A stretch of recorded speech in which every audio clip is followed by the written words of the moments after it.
Dit is de 6e KFPS-vlog en we hebben ontzettend veel leuke en spontane reacties ontvangen op de voorgaande vlogs. Superleuk! In deze vlog ben ik op visite bij Piet en Janke Hoekstra. En wat we allemaal bespreken, dat horen jullie zo direct. Wil Piet zich misschien zelf even voorstellen? Ja, goedemorgen. Piet Hoekstra dus. Ik ben geboren hier in Akmarijp, waar we nu ook zitten. Ik ben getrouwd in 1966 met mijn vrouw Janke. Toen hebben we ongeveer 30 jaar geboerd op de andere kant van de weg hier, met mijn zwager. En ik ben altijd wel een beetje een paardenman geweest. Dat kwam misschien ook wel een beetje door mijn grootvader. Dat was ook een paardenman, ook in militaire dienst geweest en al die dingen meer. En toen zijn wij gestopt met de boerderij in 1993. En toen ben ik ook inspecteur geworden, adjunct. 1 jaar. En het jaar daarna ben ik direct inspecteur geworden. Maar dat heb ik ook met plezier gedaan. En ik heb de hengstenkeuring commissie heb ik dus 10 jaar gedaan. Toen Draaier senior stopte daarmee, heb ik zijn plaats ingenomen. Maar dat is een hele mooie tijd geweest. Dus ik meende van ongeveer 16 jaar inspecteur geweest bij het stamboek. Dus dat was ook een mooie invulling voor mij toen ik boer werd. Want die jongens wouden geen boer worden. We hebben 2 zoons en die wilden geen boer worden. En ik was toen ook nog niet zo oud, 51. En dan moet je wel een invulling hebben. Nou, toen kwam dit op mijn pad, dus zodoende. Ja, nou wat een mooie invulling. Ja.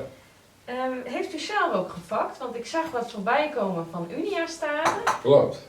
Dat is de eigen naam van mijn paarden, want die staat ook gegraveerd in de boerderij, Unia. Nou, ik denk dat noem ik ook altijd achternaam van de paarden. Ja. Ik heb nu totaal 100, ik kan 1 mis zijn, 105 veulens gevakt.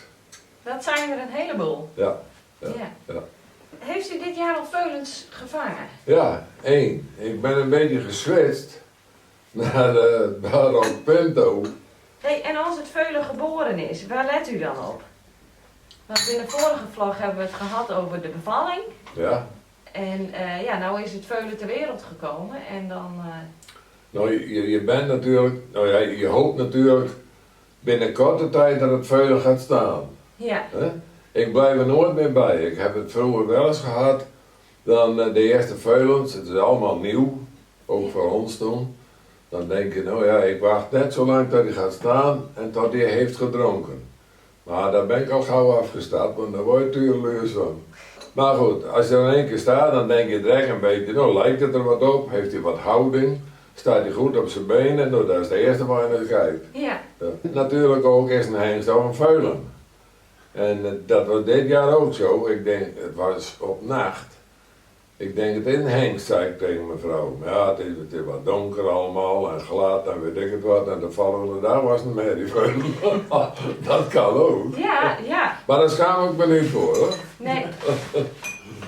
Ja, dat heb je zo. Wij dachten ooit een merrieveulen te hebben en toen was hij opeens lek onder de buik. We zeiden, is dat toch een hengst? Ja, precies. Ja. Nou nee, en je hoopt natuurlijk dat het exterieur dat direct een beetje goed in elkaar zit. Ja. Mooie houding vind ik belangrijk van een veulen. Ja. Goed lang voorbeen, vooral tegenwoordig. Vroeger maakte dat niet zoveel uit als toen het dan een landbouwpaard was. En dan moest het paard een kort voorbeen hebben. Ja. Want als hij moet hangen in het tuig, moet hij een kort voorbeen hebben. Ja. Nou, dat hebben we dus over de jaren heen proberen te veranderen. En dat is ook redelijk gelukt, vind ik. Ja.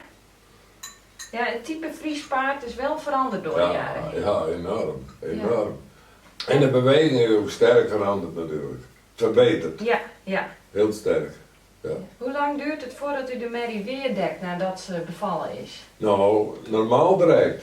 Na 10 dagen. 10 dagen? Ja.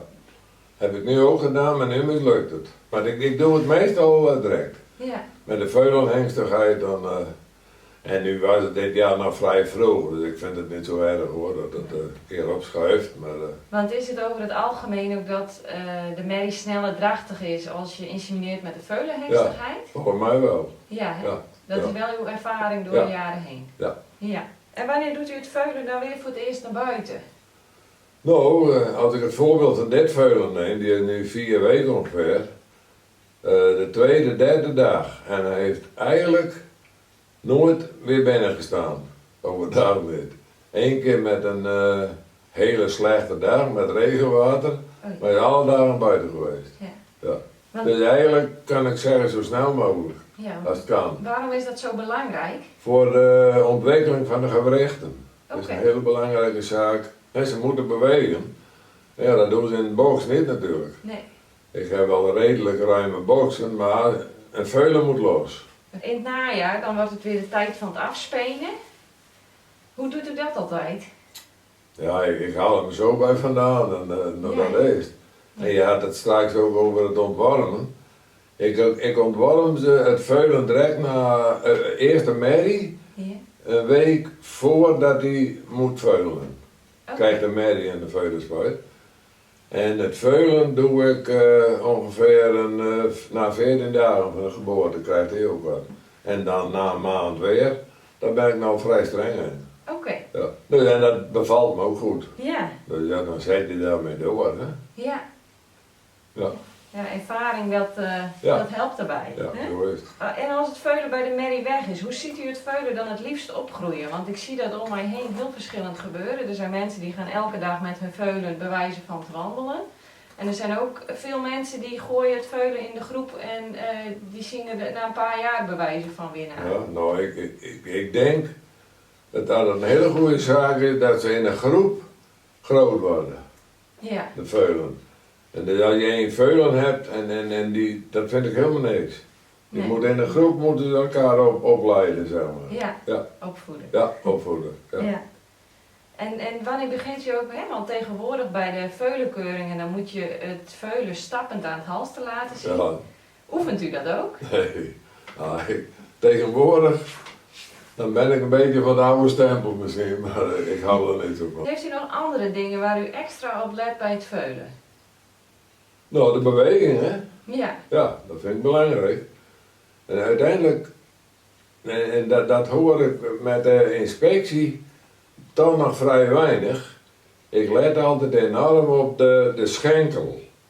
De schenkel moet liefst loodrecht onder de massa komen, maar liefst voor de loodlijn. ja, Dan krijg je een dragende beweging. ja, Dat zie ik het liefst. Als dat gebeurt, kan het paard ook beter zijn voorbeen uitleggen. Ja? ja.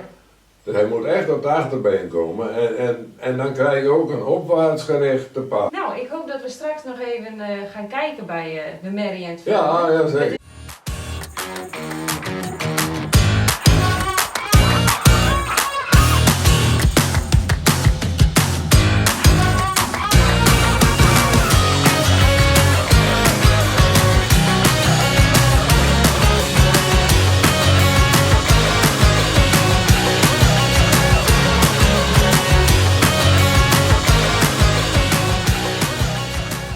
Ik ga weer op huis aan. Ik hoop dat jullie het een leuke vlog vonden. En tot volgende week.